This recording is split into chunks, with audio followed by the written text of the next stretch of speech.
আমি কাজল পারিক। আমি একটা প্রধানমন্ত্রী PMYY যোজনার আওতায় একটা লোন অ্যাপ্লাই করেছিলাম অনলাইনে।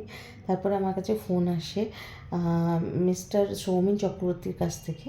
তিনি বলেন আমি দিল্লি থেকে ফোন করছি ও নেহেরু প্লেস দিল্লি থেকে মোদি টাওয়ার নেহেরু প্লেস দিল্লি থেকে আমার কাছে ফোন আসে।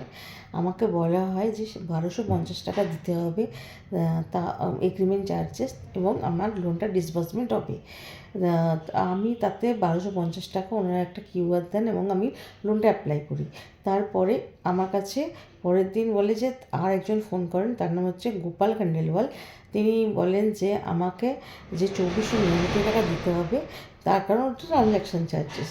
আমি সেই টাকাটাও তাদেরকে দিই, ওনারা একটা কিউআর পাঠান, সেই কিউআরে। তারপরে উনি আমাকে আবার ফোন করে বলেন যে আপনার তো এটা বিজনেস লোন, এর জন্য আপনাকে ইন্স্যুরেন্স করাতে হবে।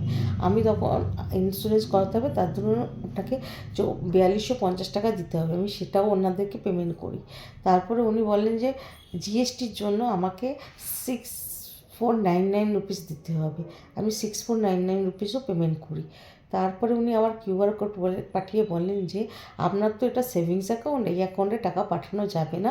আপনি একটা কাজ করুন, এই অ্যাকাউন্টটাকে কারেন্ট অ্যাকাউন্ট করতে হবে। এবং উনি নিজের পরিচয় দেন, উনি স্টেট ব্যাংকের ম্যানেজার, এবং উনি আমার থেকে 10,200 টাকা আবার কিউআর কোডের মাধ্যমে নেন টোটাল। তারপরে উনি বলেন যে আপনার ফার্স্ট ইনস্টলমেন্ট পেন্ডিং আছে, সেই জন্য আপনার লোনটা ট্রান্সফার হচ্ছে না, আপনি 6607 রুপিস দিন। আমি সেটাও ট্রান্সফার করি। তারপর উনি বলেন যে আমাকে এটা হচ্ছে না, কারণ সব ডিপার্টমেন্টের এনওসি নেওয়া হয়নি, এনওসির জন্য ওনাদেরকে 14,200 টাকা দিতে হবে।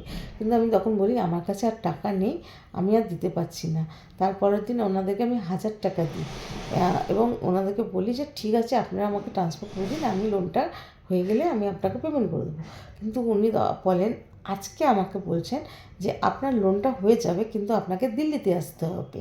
আমি বললাম কেন, স্টেট ব্যাংকের যে কোনো শাখাতে গেলেই তো এই লোনটা পাওয়া যাবে। তখন বলছেন না, আপনাকে দিল্লিতে আসতে হবে, তবেই আপনার লোনটা হবে। আমার কাছে সমস্ত ডকুমেন্ট এবং এভিডেন্স আছে যে আমি ওনাদেরকে টাকাটা ট্রান্সফার করেছি। এবং প্রধানমন্ত্রী যোজনার আওতায় উনি আমার থেকে 32,305 টাকা নিয়েছেন। উনি স্টেট ব্যাংকের ম্যানেজার, তার আই কার্ড আমাকে পাঠিয়েছেন। ওনার PMYY যোজনার আওতায় যে কার্ড আছে সেটাও আমায় পাঠিয়েছে। আমার 32,305 টাকা নিয়েছে। এটা কি মানে ভোটের চাঁদা, না লোনের জন্য টাকা তোলা হচ্ছে, না পাবলিককে এরকম করে মানে পাবলিকের কাছ থেকে আনডু অ্যাডভান্টেজ নিয়ে টাকা নেওয়া হচ্ছে? আমাদের কি দোষ?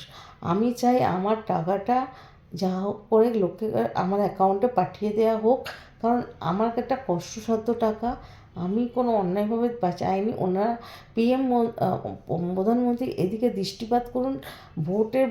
ভোট নেবেন তো ঠিক আছে, এরকম ভুলভাল যোজনা সৃষ্টি করে লোন দেবো বলে লোনের ধরুন এরকম করে টাকা নেওয়া হচ্ছে, এটার জন্য কোনো রকম দৃষ্টি আকর্ষণ নেই, কিছু নেই, কোনো রকম কারণ ছাড়াই টাকা নিয়ে নেওয়া হলো আমার থেকে।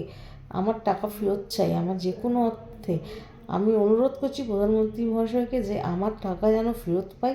আর আপনাদের এসব যোজনার মাধ্যমে আমাদের কিছু লাভ নেই, আমরা তো সবসময় মানে আমরা সত্যি অন্ধকারে রয়েছি।